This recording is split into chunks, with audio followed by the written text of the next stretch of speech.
Welcome back to the Creative Odyssey podcast, everybody. Welcome. Well, last week we had our very first guest, and I thought it was an amazing conversation, and so much so that we decided to triple our guest number here. Yep. So we have 3 new guests with us today. First, we have Caleb, who's actually running the sound. Thank you so much for doing that, Caleb. Caleb Cameron, everybody. Hey, guys. Thank you for joining us, and thank you for allowing us to use your awesome setup, camera, and everything like that. My pleasure. Thank you for having me. Yeah, and I want to introduce the Zerbo Brothers, Emanuel and Joseph. Hi, thank you. Yeah, 2 recording artists in our presence from Burkina Faso. You got it. Let's go. Man, So first West Colorado, and now we have Burkina Faso. They're just coming from everywhere. And I want to shout out Caleb, Cameron, our OG trio. Yes. We have a jam session where we first did our podcast together. And that's kind of how the Creative Odyssey podcast started. Yeah, it really was the inception when we had that conversation. Yeah, we had a similar jam session. And then, for this episode, we decided to get together and jam again. Yeah. So we actually have listed the link on our video here, the jam session. So please check it out. I'm actually really proud of this one. Yeah, it was so much fun. That was a lot of fun. Yeah. We were going to record like 2 hours of jam and then do the podcast, but we got so into jamming that we just kept going. And time's up. So we had to come like 2 days later. 3 days later. So thank you guys for coming again. It's a pleasure. Of course. It's a pleasure. Also, thank you so much to Caleb and Abby for opening up your apartment and townhome. Like, that was such a cool place to record. It's a pleasure. Thank you. Yeah. Thanks for coming. The backdrop. That was pretty cool. Cool. Yeah, go check it out. It's really cool. It was such a fun time. Yeah. So will the video gonna be at the same time then? I don't know yet. All right. It's a lot of responsibility. Figure it out. You can edit one of them. I I'll can edit the other. Yeah, there you go. Yeah, you do the podcast. I do the. You know I like the podcast. Yeah. All right. So we're doing something different today. Caleb's actually going to tell us the topic about our podcast. Put me on the spot. Listen, you're no longer a guest. You're like one of the originals. I mean, it's kind of funny because really, if it wasn't for you, I feel like we might not have been doing this at all. Oh, yeah. It's really, like, seriously. I'm so happy for you guys that you decided to do this, and I think you're well on your way. What is this episode? This is number 8. Episode number 8. It's a slow and steady start. We are only doing like twice a month, and or one every 3 weeks. I can't remember. Yeah. We're having a good time doing it. 1 to 2 a month. That's what we're going to do. You guys are doing fantastic. It's fun. So what's the topic? Well, the topic, I guess, could be around something that I've been thinking about, and it ties into what you guys often talk about what does it mean to be a creative? What does it mean to have a creative identity or have a creative hobby or occupation or whatever it might be? And something that I heard someone say recently was how you can make a difference between being an artist and being an artisan. And that's something that I've been thinking about. And I can explain more about what I'm thinking about on that. But I think the other thought that I've been having lately is how you could sometimes have the assumption that if you're doing a creative career or you have a creative title, like I'm a music producer, I'm a video editor, I'm a painter, I'm a Lego model builder. I don't know what else there is. Those flowers in your home. Hey, those are Lego. Did you Those see are legit. Yeah. The blue ones. Yeah. The ones on top of a mixing board. Yeah. Like a big bouquet. Yeah, that was really cool. Yeah, that's so cool. Sorry. no, Yeah, that's okay. it's all good. Squirrel. It's creativity. So that's kind of the thought. It's like, is it possible? This is my question. Is it possible to be in those careers or to have that title and have that almost be your identity, but actually not be creative in that? And I think I've related to this a lot. My day job is I'm a video editor, a video producer, which is not something I talk about a ton, or when I'm in my creative musician hat, literally. And so, but, that's a very creative job. And then at night, I often will, night, whatever that is, the metaphorical night, I do music as my primary creative thing, or I have other like creative hobbies. I'm just a very creative person as my core. But I think sometimes people think that like, oh, well, you have a job, you have a creative job, you get paid 9 to 5 to do creativity. And oftentimes I don't feel that way, because I think that the creativity that I'm doing is more so akin to what an artisan would do rather than what an artist would do. And I think about that distinction between like an artisan is someone who's making a product, they're repeating that product over and over again. And so it's, there's an act of creating in that, but it's not necessarily creative. You're not necessarily coming up with something new, especially when you're working in a corporate setting, you're following brand guidelines, yada, yada. It starts to become very factory-atized, if that's a word, I don't know. Yeah, and when you repeat something over and over and over again, you get so good at it, you almost can do it in your sleep. Like you're almost unconsciously doing it. There's no emotion attached Right, to there's it. no emotion. The creativity is completely gone. Yeah, I can 100% relate to that. When I do woodworking, like if I'm doing it for my business, whatever I'm designing in my head, creating already, has to be something that can be replicated, right? So I have to make sure that I make a jig every time I'm thinking something. That way I can repeat it. Yeah. Because what's the point in making something that I can't replicate, right? Yeah. So there's a creativity, but I guess coming up with the jig that you're making, that's creative. Right. Yeah. But after that initial creativity period, everything else is just repeating. Do you think you have like a number where it's like, okay, I've created this one thing X number of times, 3 times, 20 times? I feel like there's like you can still be creative to a certain point for so long, and then you kind of cross over into that artisan. Yeah. Like you go from artist over to artisan. Yeah. That I have an example when me and my brother was recording a song in our basement, and then we went through all the loops in Logic Pro, and we could not get the sound we wanted.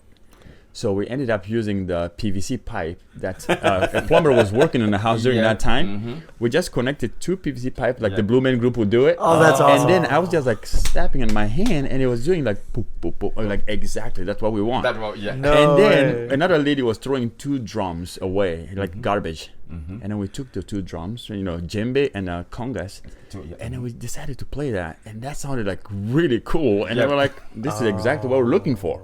That's And amazing. it came out really nice, and we know that we came up with it, and we had emotion attached to it, we had dynamic attached to it, we had our presence in it because we were able to express ourselves to those instruments.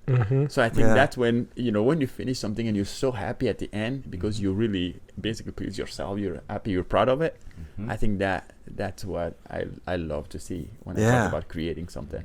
Yeah, for sure. Cool.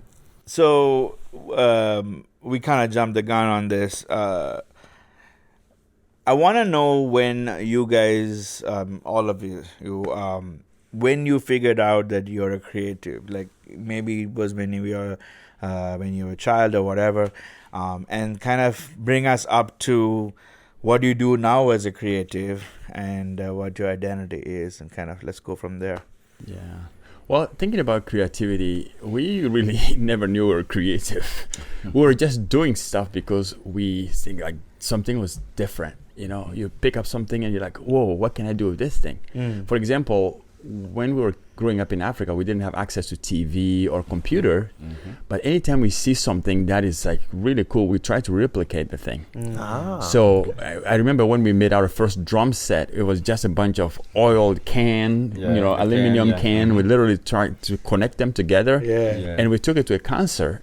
Really? And then when they invited us to come and play, we just said, we're not going to play your original drum set. We have our own drum set. And think about it, in Africa, by the time they connect a microphone and all that stuff, it taking too much. We said we don't need a microphone. We literally sat down and then we jammed, and people took a picture of that thing and they shared around. It was all over the place. We were just making things that were pleasant to us. We were just enjoying making them. We were just pleasing ourselves. We were like I mentioned earlier, we had our presence in there. We had our emotion. We were able to express the dynamic through that little thing. And to me, that was really fun. And we didn't know it was pretty cool until other people started reaching out. Like, hey, we have a gig. Can you guys just come and bring that drum set that you guys built on your own? And so I think that's when we started. And then for the guitar. Je me rappelle aussi par rapport à la guitare, Oui. puisqu'on n'avait pas, on n'avait pas accès aux cordes de guitare, tout. Oui. Maintenant, entre-temps, les cordes se coupent. Yeah, so Quand ça se coupe, il faut créer. yeah, we were talking about like guitar. When we were younger, we had a guitar, but we didn't have extra strings. Here in the United States, you just go to Guitar Center or Amazon. Right. We didn't have that. So when something breaks, you just literally take a cable from the bicycle and you try to untie it. Yeah, and then if you're looking for an E string, you make it a little bit bigger and then fatter, and then you tune until you get the E. Et puis on avait une seule guitare. Yeah. On a décidé de fabriquer une autre guitare avec la main. So we had one guitar that one of our cousins went to Morocco to study, and on his way back he bought a guitar. Yeah. So we decided to make a second guitar so we can all play together. So we made our own guitar. Yep. Wow. From an oil aluminum can, and then we just like literally carve something and put it in, and put like 6 string in it, and we were able to play it. Yeah. Wow. It was enjoyable. Yeah. It was so much fun that we did not need. You sometimes when you create, you don't need to have access to all the fun, like you don't need to be rich to create. Yeah. We're talking about Yeah. being artist and artisan. Yeah. Some people already have all that money sitting and they just need labor. I want you to just do this, you do this, you do this, you do this, and then we sell it. But in your own thing, you can spend all day, 24 hours on something, it doesn't come out right, and guess what? You do it again. Yep. You think about the potter who takes clay and then try to make something, it doesn't work, you just, smash it and do it again until you find something that you like. Yeah. I don't know if that answers your question.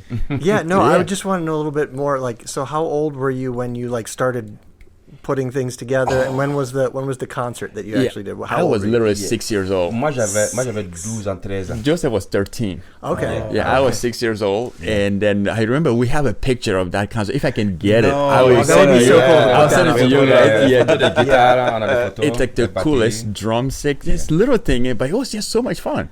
It was a lot of fun. That's cool because growing up, I mean, I'm from Sri Lanka, and that, to hear that kind of thing where you make your own instruments and stuff like that. Like, I didn't do it personally, but I think I was a little bit more fortunate. But like, I knew kids. There are plenty of videos from kids, even to this day, like in rural areas, making a drum set and playing and all this kinds of stuff. So like, to hear you guys did the same thing, that's super cool. Absolutely. Yeah. I remember when I went to New Orleans a few years ago, and then I saw these guys like beating on the Home Depot bucket. Yeah. It was just having a great time. People are putting tips. I say, hey, do you mind if I play? He's like, can you play? I said, yeah, I grew up in Africa. This is my first drum set. So I took a stick and I started banging on it. I said, well, if you want certain sound, you have to do certain thing. It's like, dude, this is pretty cool. Whoa. Are you here? I'm like, no, I'm only here for 2 days. Can you join me? You want to be part of the bucket band? So it's pretty fun. Yeah. It's pretty fun. That's so cool.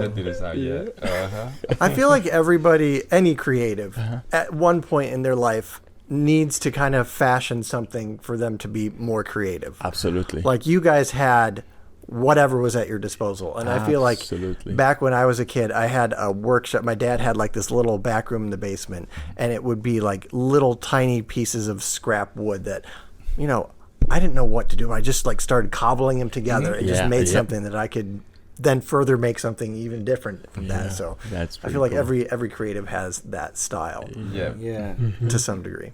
So then to now, like, how would you explain you as an artist? I'm guessing that's what you're going on. You think you are, right? As an artist or artisan? Well, I love creating stuff for, me and my brother, we love creating stuff for our own enjoyment. And then through whatever we enjoy, we hope that people also can find joy by listening to what we create. So for example, when I talk about instrument, for example, I have the gourd with me. Oh yeah. Yeah, the gourd is something like, when you talk about a gourd in Africa, you can use this, we use this for, you can carry milk in this thing. You can bathe your baby in this thing. You can actually have a family meal in this thing. And at the end of the day, you use it as an instrument. So that's one thing that can do all kind of multi-purpose. Definitely really. multi-purpose. So when we started creating stuff, we started enjoying it, and we found out that people were like inviting us to different events, and we were like, okay, wow, this is kind of cool because we didn't know this was noticeable. We started something from nothing, and we were enjoying what we were doing. We were having fun, and to see people having fun because we are having fun, it made us even more fun, you know. Right. So I think that's how we created it. But go Puis ahead. pour compléter aussi, la créativité, ça nous a permis, ça a permis à d'autres personnes, des jeunes qui sont devenus des grands batteurs, mais qui ont commencé chez nous à la maison. Avec les petits trucs là. So it's talking about the same drum we created earlier. We had some drummers now that are well known. They travel around the world. They started in our home. Yeah. Really? Because when they saw us, we did it, and they came every morning. They started beating, and one is like really, Bernard, one of our friends, his brother is a bass player. Oh yeah. His best friend is one of the best drummer in West Africa right now. Yep. And they started at our home. Wow. So for us, it's like joyful to see somebody starting here and they're over there, which it's really fun to enjoy. It's really I want to fun get to you, Caleb, but I want to ask more questions. This is interesting. I'm Not locked that your in. life is uninteresting. Trust me, I'm super excited to hear about that. Yeah. So tell me about that. You were telling me like how you guys, your family was very different from many families in Burkina Faso. Tell me more about that. So we grew up 8 kids in the family. My dad is a musician, and he plays, harmonica, saxophone, clarinets, and flutes. And he belonged to he was one of the part of the member of the band in the village. Yeah. So some reason my mom used to be part of the royal family. So my dad, being a musician, really fell in love with my mom, and they got married. And then they had 8 kids. Yeah. So we were so growing up, we always listened to music. Not that we play, because we didn't have access to instrument. But we were able to just listen to music. You listen to it, you enjoy it. Yeah. And then we didn't. Only my brother Moses likes to play wind instrument, like clarinet and saxophone and all that stuff. I love percussion. And then my brother Joseph, he loves guitar. So, but being part of the family that has been around music for a long time, I think that's really kind of activated the brain pattern, or like the neuro whatever, to just be more creative and enjoy more different type of music. Just we listen to all kind of music. Music from India, Sri Lanka, music from America. We listen to all type of music, and I think that kind of opened up the door as far as being more creative and combining more stuff. When you were growing up, how did you get the music that you were listening to? Was there people in your life who were curating it or influential and giving you records or showing you things? Like what were your sources? So we had a radio station. The RAC is it's like an Alliance Church. It's only one radio station at that point. Okay. And 7 p.m. on Monday, 7 p.m. on Monday was listening time for music. So the whole family will gather after we have dinner. We literally place the radio in the middle and we'll listen to music. Wow. That's what we did. And then the host would be like, hey, this music was written this year and by this person. And that's how we did it. And then when the battery runs low, it's over for the night. Yep. We just we had no access to electricity or no access. So it was just a battery. You put the battery. And later on, we were blessed by a missionary that brought some radio that was solar power. Yep. So those were good. You charge them in the morning and at nighttime you use them. Yep. There you So go. that was quite a bit of a change. Yeah. A lot of what you were saying, my father used to say when he was a kid. Like his experiences back home are very similar. This is crazy. I'm like, what is That is happening? wild. Yeah. Oh, that's so interesting.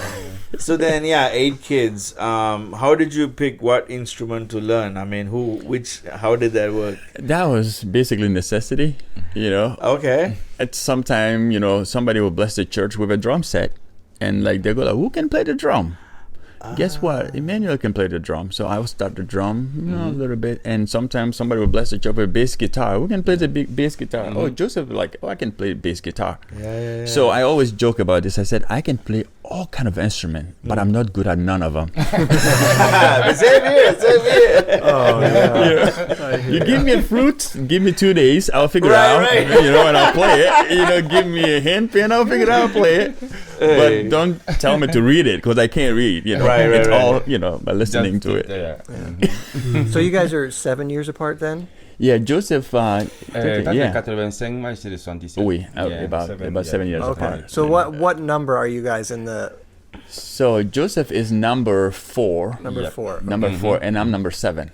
Okay. Yeah, All right. so I'm number 7 in the family. Trying to relate to, how we I talked about that. Yeah, my family mirrored his family. Oh, and yeah. Another cool thing that I forgot to mention. Okay, voilà. Our first original guitar for the Zerbo family came from your mom. That's right. Your mom That's came to right. Africa, and crazy. we were helping with music lesson.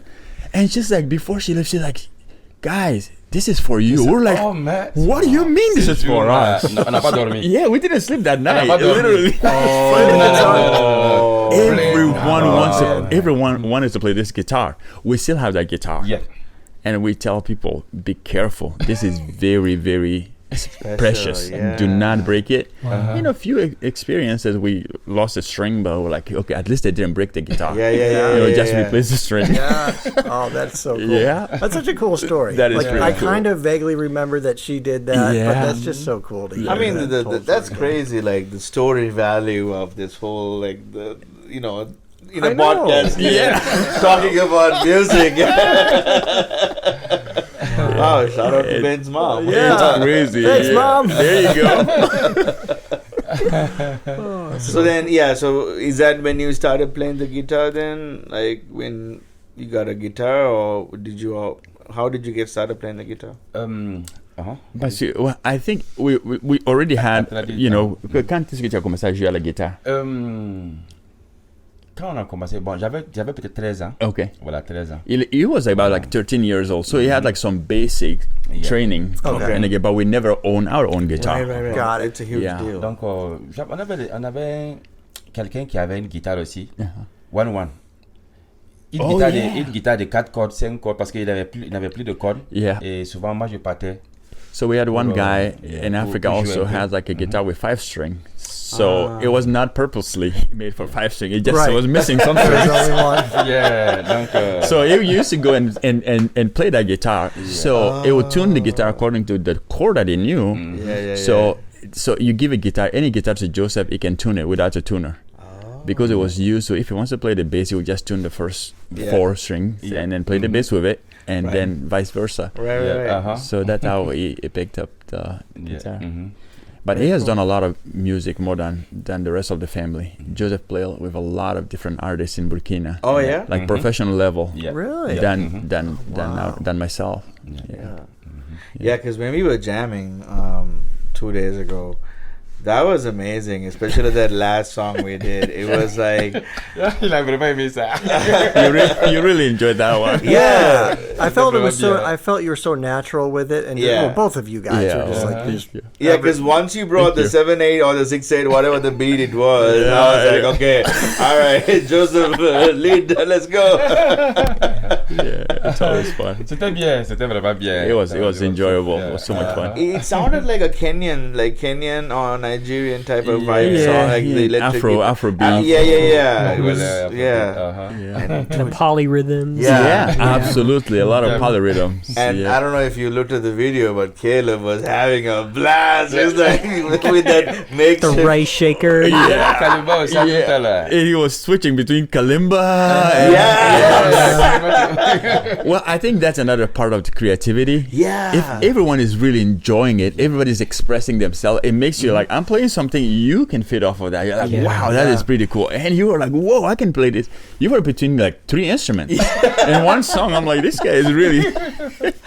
I said the song needs it. It was a lot of fun. Back to the creativity and the necessity. Like, we didn't have a shaker, so I'm like, do you have rice? That is true. That's where it came Yeah. from. So That's a good tie-in. And that Yes.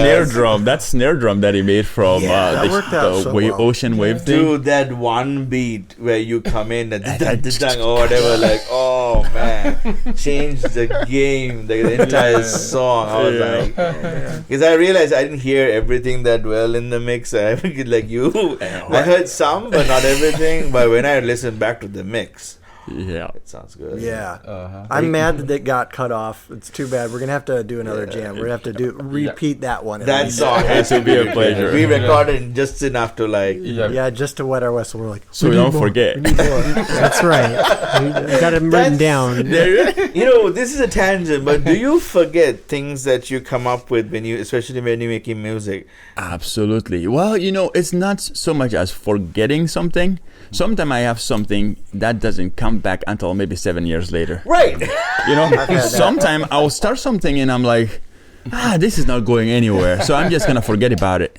Then fast forward, one day I'll be like writing a song and I'm like, find out this part could be a bridge. Yeah. For it. And it's really cool because I don't write all the songs that I wrote. None of them are basically on a piece of paper. Oh. None of them. Okay. My wife gets upset with me. She's like, you need to write this thing because we don't know if something happened or whatever. Yeah. do you record it on your phone or anything like that? I can write a song from top to bottom. Like we just recorded once last week. We did a whole song. It's not written. And my brother said, hey, send us the lyrics so we can. I said, oh, it's not written. Whatever you have in a recording, that's what you're going to sing. Yeah. So I think I need to just focus more onto that, to just, record and write them for the future generation if they're interested in it.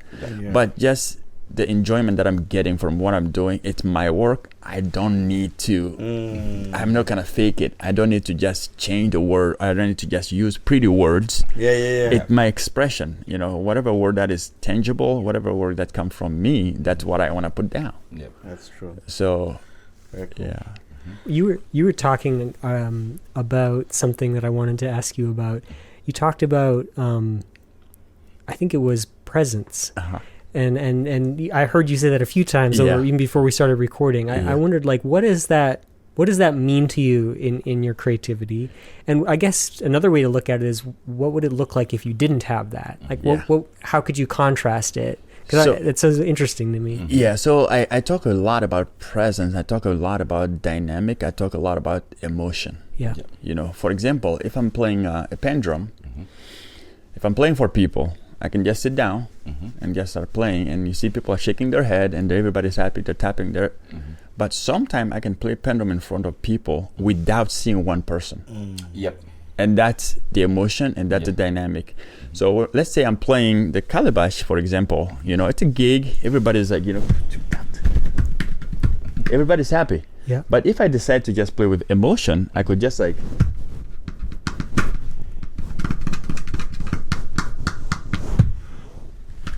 I don't need a click for it. I'm just listening to my emotion. Yeah. When do I come with the bass? When do I come with the ghost note? Is the ghost note too distractive? Am I feeling the music? Am I enjoying the music? So I talk a lot, and that has a lot to do with dynamic. It has a lot to do with creativity. It has to do a lot with just expressing yourself. So you can play, but I can just switch without not playing everything.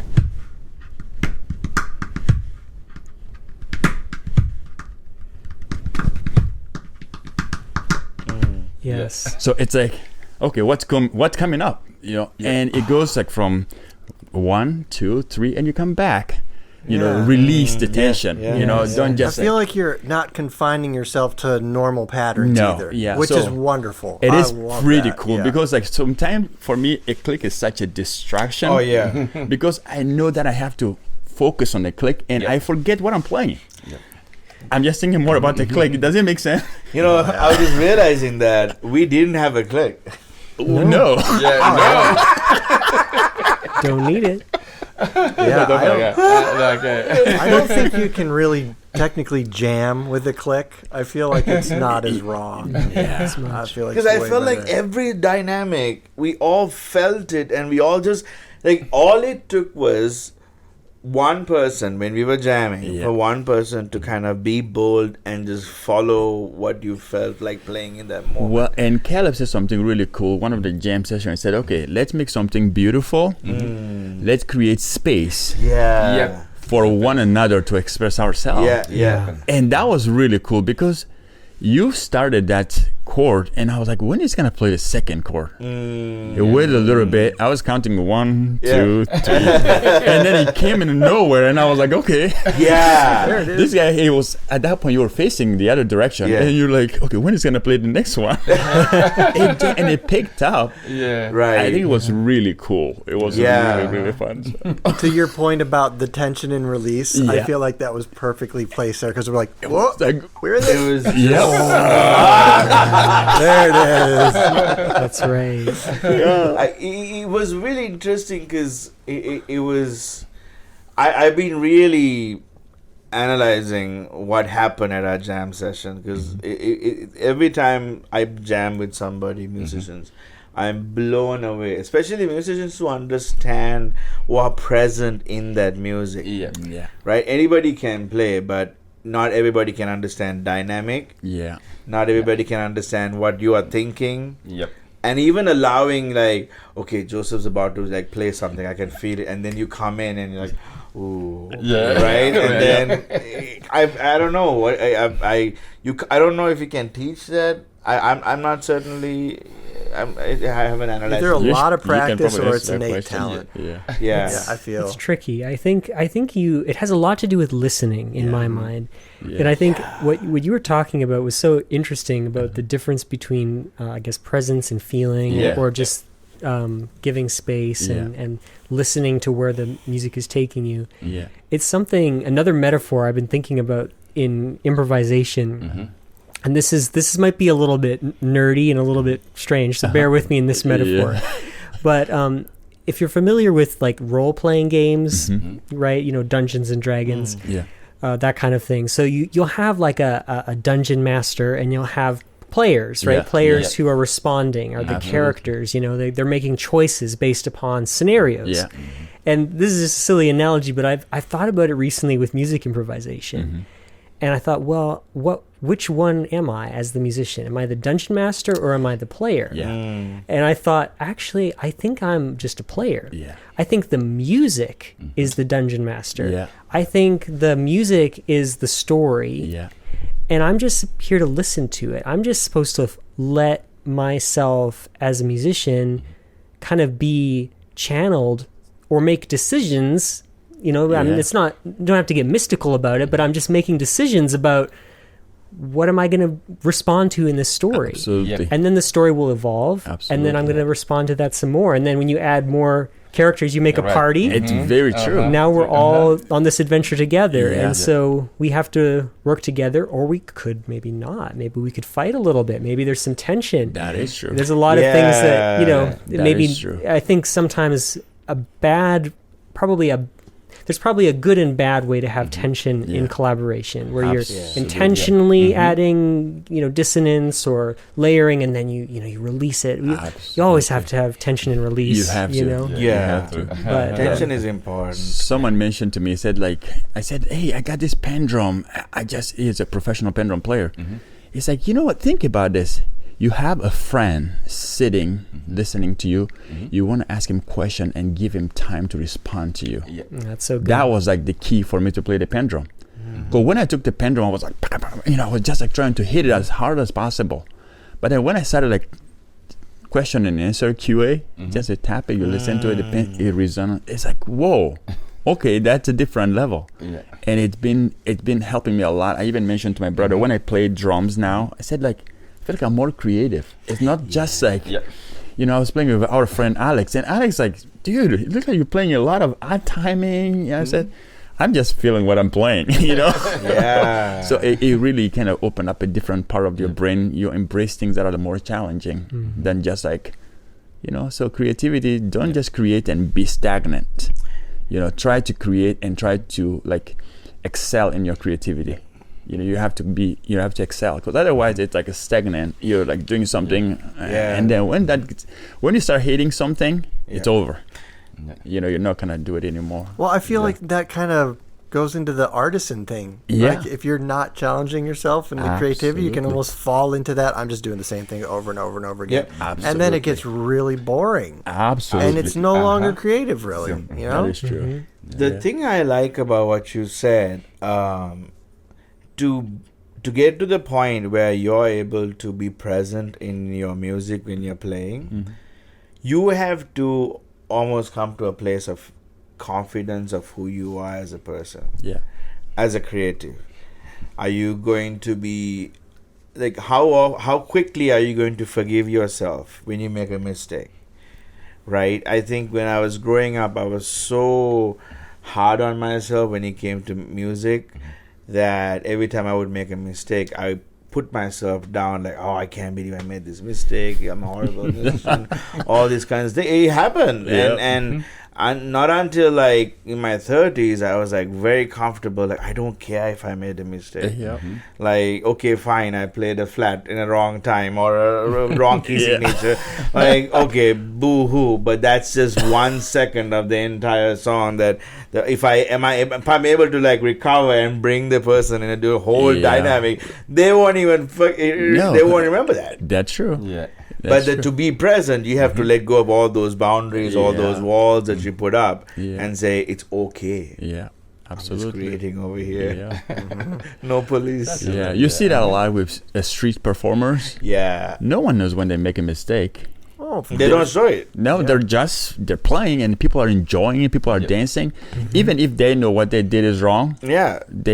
They don't stop, Yeah. you know, and that has a lot to do. I was mentioning about mixing a song last time. If you mix a song with a mistake, you're the only person that knows that. You know that you're supposed to fix that before you master it. Yeah, that's right. Yeah, especially if you don't tell anybody. Nobody's No, gonna notice. it's crazy. Even the whole time I'm listening to our jam, I'm like, the notes I got wrong. I'm like, Yeah. Ben, cut it out. We don't know that. We don't know that. Only you know it. We're just No, enjoying you can hear it. Now I'm gonna have to listen again. So yeah, I would really like to shift to Caleb and get a little feedback from him. Yeah, you guys are fascinating, but Yeah, Caleb is also I know. Caleb is pretty cool. This is a cool room here. It's a pretty yeah, for cool sure. room. Yeah, We all you celebrate guys you are guys awesome. Yeah. So I guess the question that we always ask is, what does creativity mean to you? And what was like the first thing that you can remember as a creative, or when did you realize you were a creative? So answer in whatever order you want, but It's a great question. yeah, like I feel like a lot of people kind of they don't like realize that they were creative until like much longer. Yeah. Like, Yeah, Sure. looking back, do you have any specific story that you were kind of like, oh, I remember doing this, and that was Yeah. definitely creative? One of the first memories I had. Earliest memories of Yeah. creativity. I mean, I grew up around music. My dad played guitar. He still does. He's a guitar teacher. Cool. And so grew up around a lot of musical instruments. So that was always encouraged.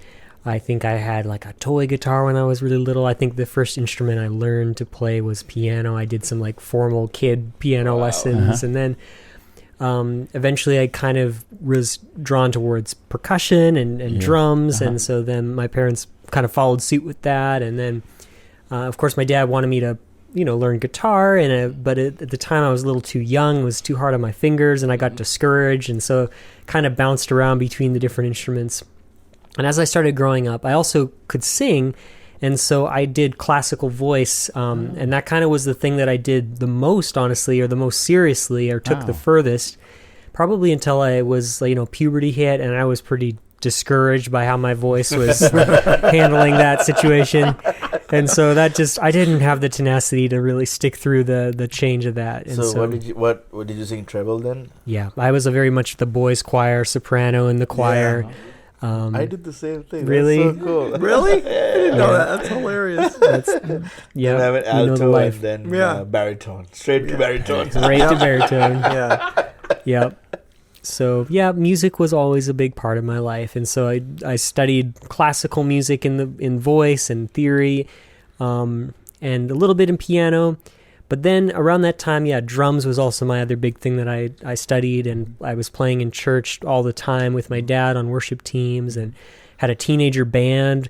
I was a drummer in at least one or two bands. I think when I was like, my dad was also a coordinator of bands, and so he would like pull together teenagers from the church and make these bands happen. Cool. It's kind of like our manager. Yeah. That's amazing. And so there was the Pure Energy Band was the first one, and then the Can Band was the second one. The Can Band was a trio, and we had some potential. Yeah, that one was good. The band kind of broke up after a couple of years for creative differences. Well, So yeah. the guitarist, is going places, but it was funny.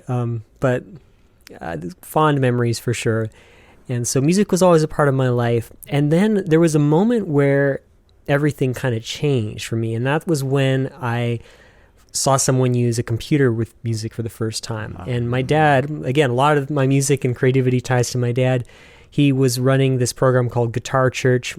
It was a guitar club that was out of our church and invited people from the community to come and learn how to play guitar. First Saturday mornings is when we did this. There was 100 people showed up on the church's church's doorsteps with their guitars in hand, which was pretty cool. So it was at this club, and one of the speakers there had a Mac, and this was like probably when I was 12 or so, and it had GarageBand on it, and that blew my mind. I see these virtual instruments. Before that point, I just thought that people made music in studios, and you had tons of musicians, and you had to have all of these things in places and producers and all this stuff, and I think this really like triggered the creativity in my mind, where it's like I was already experimenting with synthesizers and keyboards and improvising, and so the ground was very ripe. I mean, I would write my own songs and record them on cassette players and things like that, whatever I could do with what I had. But this was a game changer because also I was interested in classical composing. And so now I can use virtual orchestras, and I think the first piece that I did in GarageBand or Logic eventually followed shortly after we got a Mac and we got things going. Was I think I did a orchestral arrangement of "Oh Holy Night," the Christmas song. And so that was like a big moment for me. I was so proud of this. I remember burning it onto a CD, and we'd take it down to the music store and we'd like show it to the sales guys. And like my dad would be so proud. He's like, "Look at what my son did." He's come out to the car. Cool. That's cool. So that was like a fond memory. So yeah, all my life I've been doing music. And eventually, the creative doors of music led me to want to do that more professionally, and I studied it in college, and after college that kind of led me to film scoring and other audio production work, which led me to video production work, which kind of led me down the thing that I've been doing for the past 10 years or so. And then, now it's kind of leading me up to today, and to your question about, how do I see myself creatively? And I think I had all these different seasons in my life, and I thought, well, I was always kind of trying to figure out, well, who am I? Like, am I going to be the kid who can sing in the choir? Am I going to be the classical composer? Am I going to be the drummer in the church? It's like all of these things with these identities that were kind of wrestling around, and I knew that I loved to create and make things, but I never really saw myself as an artist until relatively recently, and just probably the more that I started thinking about it and started analyzing, like, what is it that I'm drawn to? What is it that I keep coming back to? What is the thing that sticks? Why do I even do this? And I think also probably because I've been an artisan a lot. I've been paid to do creative things since I was a teenager. I started running sound as a job and doing AV and doing music as services when I was probably 16. And I've been doing those types of, gigs and up until getting, full-time creative jobs for that whole period of time, with a few other random things sprinkled in. And so I think I was very much building an identity as an artisan. Yeah. And I think that was kind of draining me in some ways from recognizing that, okay, I know how to do this well, I can repeat this, but there's still this other part of me that wants to keep coming back and writing songs and coming up with things that I haven't thought of before and doing things that don't really make money and it doesn't really matter, but it brings me so much life. That's it. And so when I started really accepting the fact that, I think I'm an artist. I think that is really that's how I see the world is as an artist.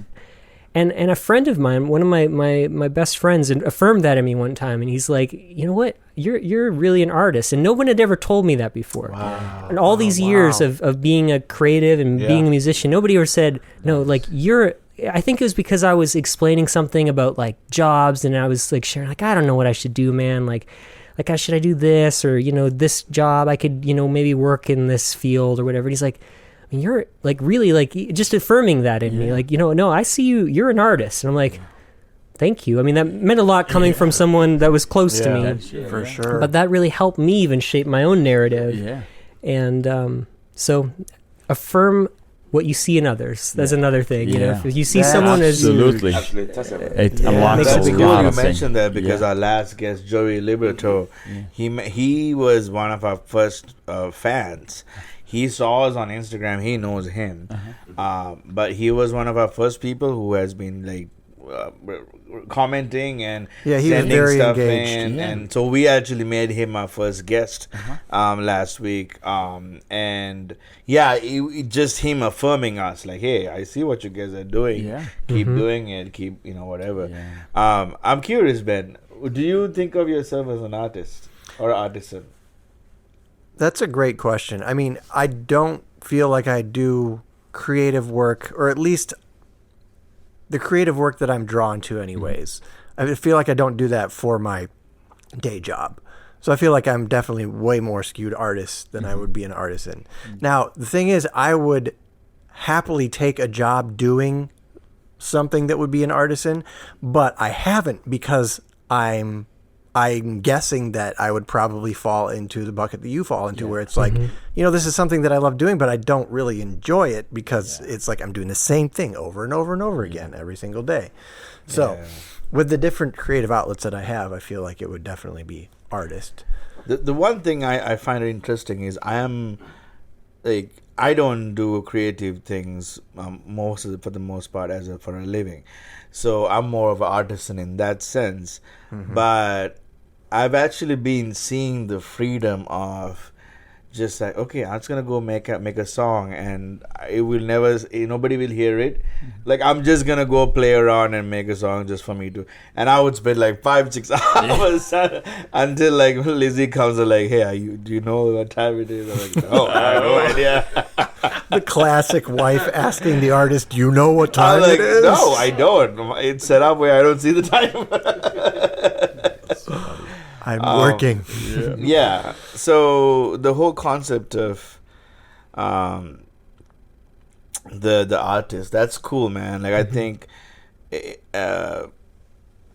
don't know about you guys, but I think, at least from what I've heard, we've all come to a point in life where, like, okay, we need to make money. That is a priority, yes, but also, like, we need to allow time to create. Right? If we don't do that, then we are just useless. Like, we are not thriving. Very true. Right. Yeah, and I think sometimes we also have to take this gift we have as artists, to bless other, and if it brings money to us, that could be just a bonus. Yeah. Because I remember when we talked about it before our jam, I said, hey, we are the Brothers Zerbo. We don't like to go out that much. But we told you that we had another gig after the jam session. And then what happened there? Qu'est-ce qui s'est passé là-bas? Bon, quand on a fait de la journée là avec eux, on a bien fait. C'était vraiment une bonne répétition. Et le soir, on allait jouer. Et puis bon, déjà à Columbus, on doit jouer là-bas. Yeah. Cincinnati, on doit jouer là-bas. Et puis New York. So the jam session was a good warm-up. Yeah. We had a fantastic time. We got to this gig, and it's funny because when we started, it was very interrupted, but me and my brother just, we stayed the whole time. The rest of the band left, and we ended up finishing up the show. Yeah. And then people approached, but you guys are really cool. We have a gig for you in Cincinnati. And then the guy from Columbus said, like, hey, are you guys free? Yeah. Another guy from New York. Yeah. Wow. So, and I was like, look at, these are opportunities. Yeah. We are having fun. Yeah. And if we can bring something to support our job or our fun not? thing, why not enjoy it? So with family, it can get a little bit tricky. But once you find the common ground, I think once you start having some financial, relief from it, I think it could be something, a blessing. Right. So, So from where you guys are from, is it looked down upon if you're a creative or like in society? Yeah, I just think like where we live, people don't have as much opportunity.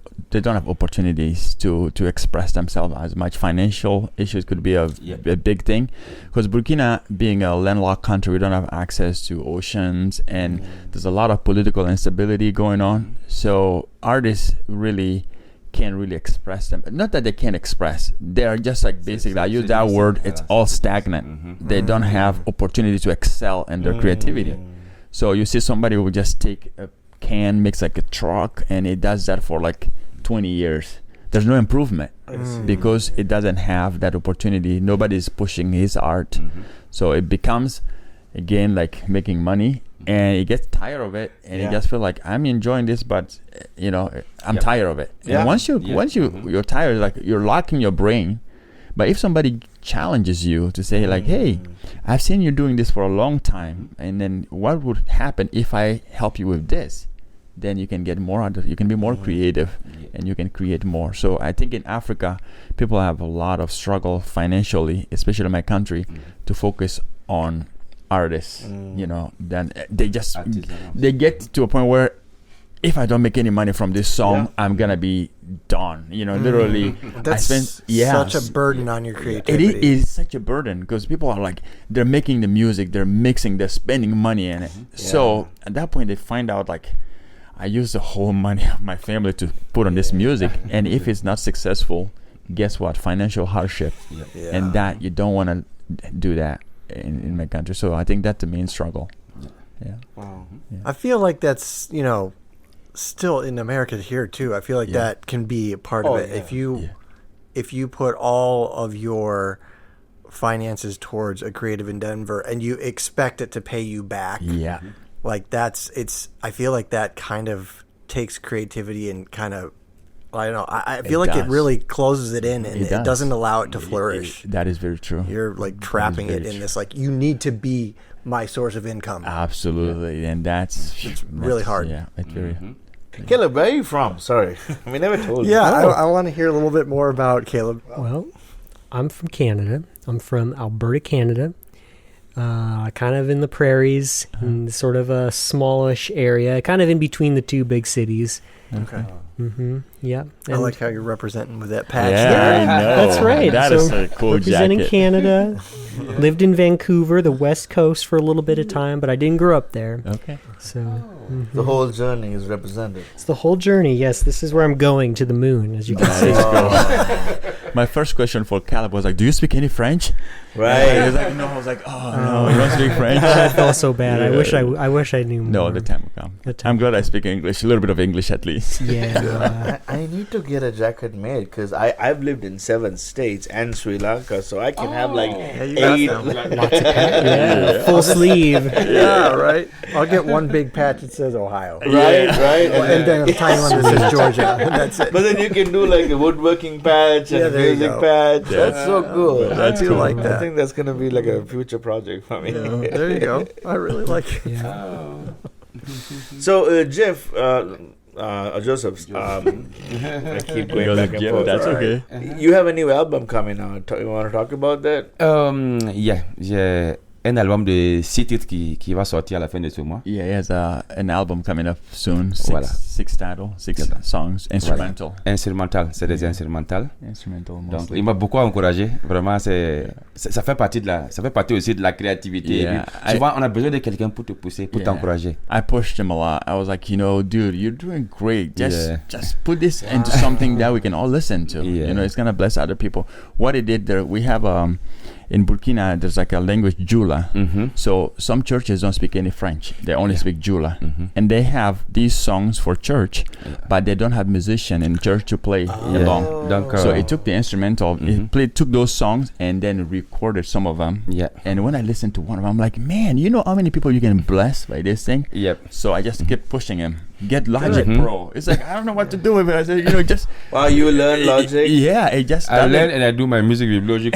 Oh, 6 months. Yeah. Wow. He ended up recording his whole album. That's awesome. So did you do it all yourself, or is it just like guitar? Is it many Guitar, instruments? piano, calabash, djembe by my.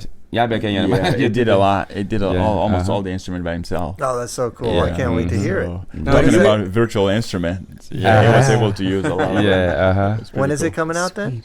à la fin de ce mois. Oh. End of this month. End of this month. Ah, Okay, yeah. very Okay. cool. And you guys are going to Burkina for September, right? Yes, I am going to Burkina for 3 weeks to visit my parents Oh, and okay, taking my daughter with me Oh, to see grandpa and grandma. So it'll be a great opportunity. I'm planning on recording some stuff with my dad. He's legally blind now, but he still loves his harmonica, his flute. So I'm trying to just like catch something in a camera, with my daughter. So I'm just gonna surprise him. Joseph actually sent him a new harmonica a few months ago. He just took it. They just handed it to him, and he started playing right away. Oh, wow. We That's caught that on the cool. video also. It's pretty cool. So Oh, I can't wait to see those videos. Yeah. That'd be That's so really cool. sweet. Yep. I love the raw creativity when you're just given a new instrument and you're just like, let's just go. I know. Just That's go. so What is much this? fun. So we have a new album coming out for him. Yeah. Caleb recently had an album that Yes, came out, right? Yeah. Mhm. Under one of your many projects. Caleb, Yeah. what are you working on lately? Yeah. Well, I've got a big project I'm working on that's still kind of in development. Can't talk too much about it, but I'm excited about it. And What kind of what industry? in the film scoring side of Okay. things. Okay. So Okay. yeah, Cool. this is a big project for me, and It's fantastic. be sharing about that soon. But Yeah. I'm working on my next Gradient album. Gradient is my side project, or it's one of my what is it, pseudonyms or Yeah. Okay. it's my electronic neoclassical project, Okay. and so I'm already working on some new songs for that. That's We'll see what awesome. happens. But currently, my you know what I've been getting the most creativity out Mhm. is sketching, like drawing. Really? Oh, wow. And I mean that doesn't sound that exciting, but for me that's a big deal because I never, back to again, believe like how you identify yourself. Yeah. I always thought that I could never draw to save my life. Yeah. And I think it was very much probably true, but then it's like I think I finally just came to it and I realized, I probably could just like practice. Yeah.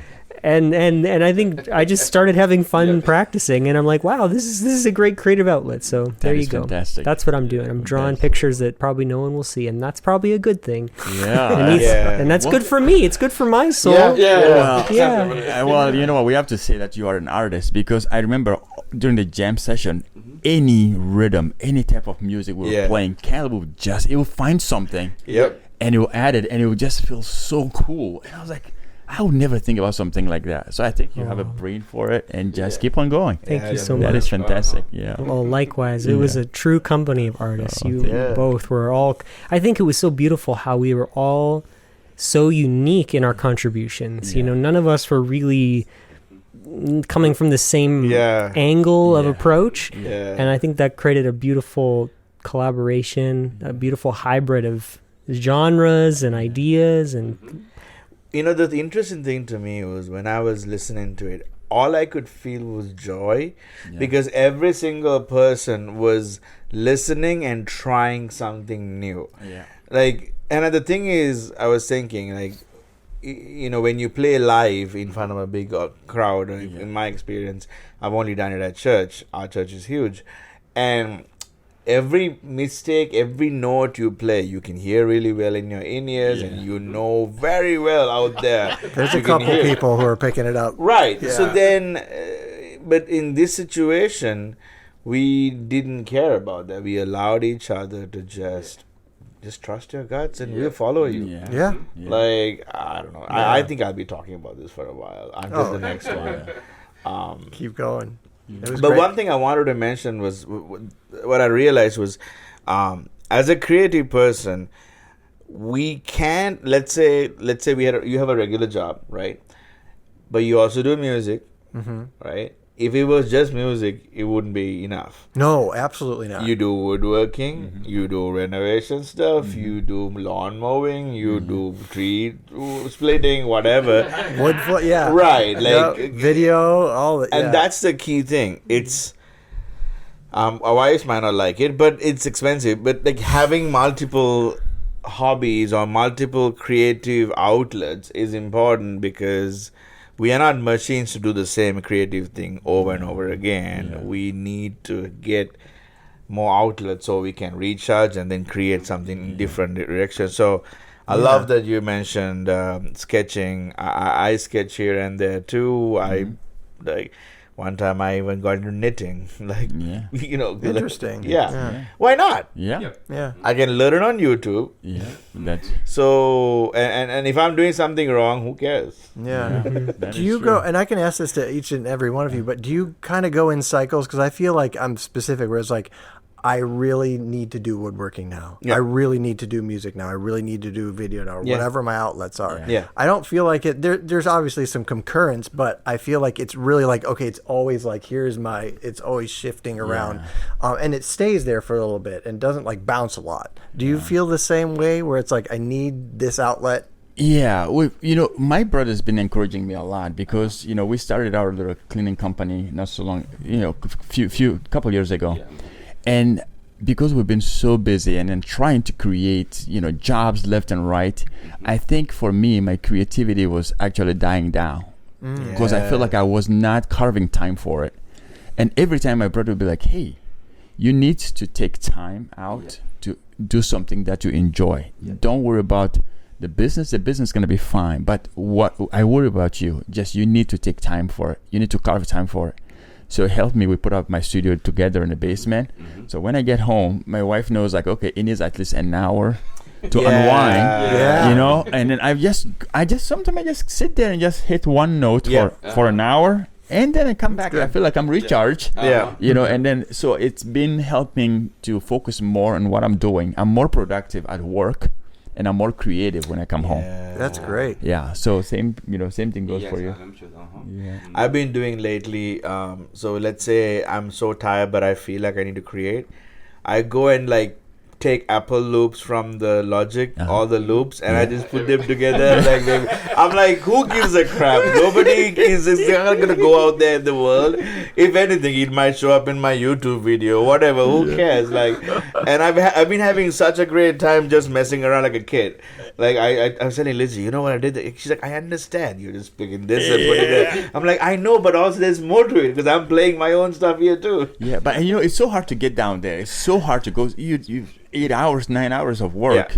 When you get home and you sit down and you eat, all you need to do is just like, I'm just done. But then when you go down there, you're just like in your environment, it's like, whoa, I'm so happy I'm here. Something wakes up. Something wakes up and it makes you create, and it's really fantastic. I think I encourage everybody, if that's what you love to do, just carve time for it. It doesn't have to be a whole day. But if you can just have that rechargeable battery, just go down and do something. So then, what age do you stop doing that? Well, when sometime what's the question again? What age are you? Should you stop doing carving out time for? I am never gonna stop. I guess when I'm dead. The answer is never. But that's why I asked that question. I want to highlight, like, really quickly, if you're listening to the podcast, we are like you. Every single person that's going to come to this podcast as a guest is a creative who will never stop carving out time to set up your basement recording studio, basement wood shop, or bring your piano, roads, everything when you move into a townhome.